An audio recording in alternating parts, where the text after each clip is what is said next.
The comedian Jack D claimed the British are losing their famous sense of irony over Brexit. Well, in that case, I think Brexit is a great idea. On the show this week, Greg says the Prime Minister doesn't earn enough. And no, he is not being ironic. Nick wants to argue that compassion doesn't see colour. Rachel says there's nothing Christian about stopping boys wearing dresses. And June says she has a girl crush. But first, it's me, Snoop Mogg, the Mogg father, Mogmentum, the honourable member for the 19th century. I can only be talking about Jacob Rees-Mogg, the Tory MP for North East Somerset, a man with whom large parts of the country are, if we're to believe The Sun, completely smitten. And thanks to Rachel, last week's Straight Talker of the Week. Even though every fibre of my being passionately disagrees with him, I'd like to award it to Flavour of the Month MP Jacob Rees-Mogg for his bravery on Good Morning Britain. Among the oh-so-lovable views of the man who appears to have been born in a pinstripe suit and a copy of the Financial Times in his hand are opposition to same-sex marriage, abortion and changing his own children's nappies. How adorable. In a world in which the rights of gay people, women and oppressed minorities in general were absolutely guaranteed, I too might be able to laugh at the nostalgic idiosyncrasy of Jacob Rees-Mogg and applaud his courage in saying how he truly feels. But I live in a world where women are still paid less at work and change the nappies at home and still have to fight for control of their own bodies, where gay people still get attacked in the streets, where a proud misogynist is in the White House and a trans woman who has the audacity to voice her views is not regarded with affectionate interest but made a pariah. I'm not saying I can tell Jacob Rees-Mogg what to believe. I hear what he does and I'm definitely not laughing. Afua, yes, I mean, I agree with a lot of what you say, but Jacob is becoming a cult figure, not because of what he says, but sort of how he says it. Yeah. It's a style over substance, and actually what he said last week on another TV show, not nearly as good as this one, was actually extremely, in a sense, offensive. So. And you said at the time last week you didn't agree with any of it. However, let's first, before I launch into how offensive it was, can we just see what Jacob Rees-Mogg said in response to being awarded our gong? What the Moggster says is, I'm honoured to have been given the Straight Talker of the Week award by Sky News The Pledge. As the panel disagreed with my views, I admire and am grateful for their commitment to free speech. OK, can we just break down what he actually said? He said that marriage was a sacrament and had nothing to do with Parliament, and that he was opposed to abortion on all grounds, whether it be the product of rape or whether the conception be the product of rape or incest. Now, he is entitled, even Tories are entitled to their views and to their religious beliefs, but what he said was drastically wrong and in opposition to what most of the country and even his Catholic faith believes, and also went against three of the most progressive acts we have seen pass through Parliament since 1967. The Abortion Act, the Homosexuality, the Legalisation of Homosexuality Act, both in 1967.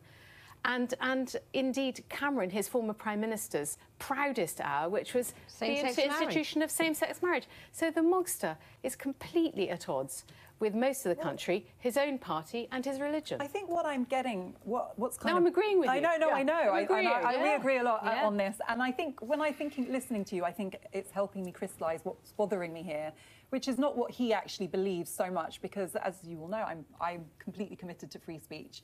It's more that so many people seem so impressed by it. You know, that people are so willing to be... How am I committed to You're censoring... I mean, I've never heard such po-faced twaddle as I heard from you. If we are to believe what you just said in your introduction, you think he's opposed to gay rights, do you? Opposed to gay people, I'm sorry. He has no problem with homosexuals, because I've actually interviewed him at length about this. Are some of his best friends homosexuals, Nick? You seem to... Sorry? Are some of his best friends homosexuals? No idea, does it Probably. matter? Well, it sort of does, actually. You also seem to hold him responsible for President Trump's arriving. I didn't hold him responsible. Don't exaggerate. You have a right in this country, thank God, to say what you feel.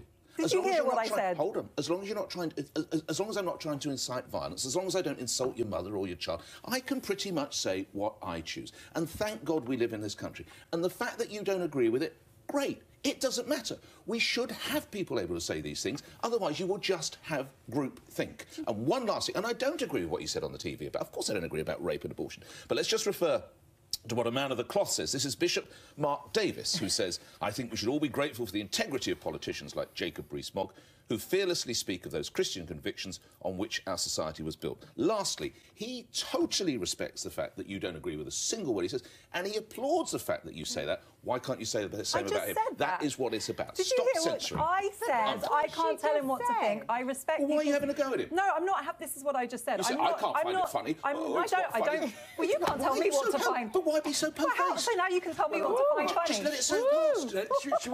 So wait a minute. Should we join in? Yeah, join in. Please tell me what. I mean, what is weird about it is that he's on almost every show all the time at the moment, and that's what's weird about it. I mean, he's quite clearly, you know, from out there somewhere. He's a sort of.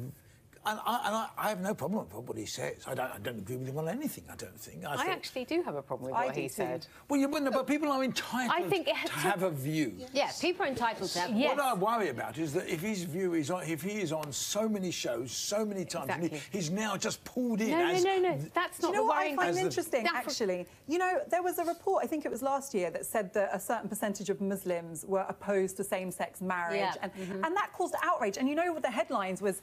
Problem with our Muslim communities, you know, a need to teach them about fundamental British values.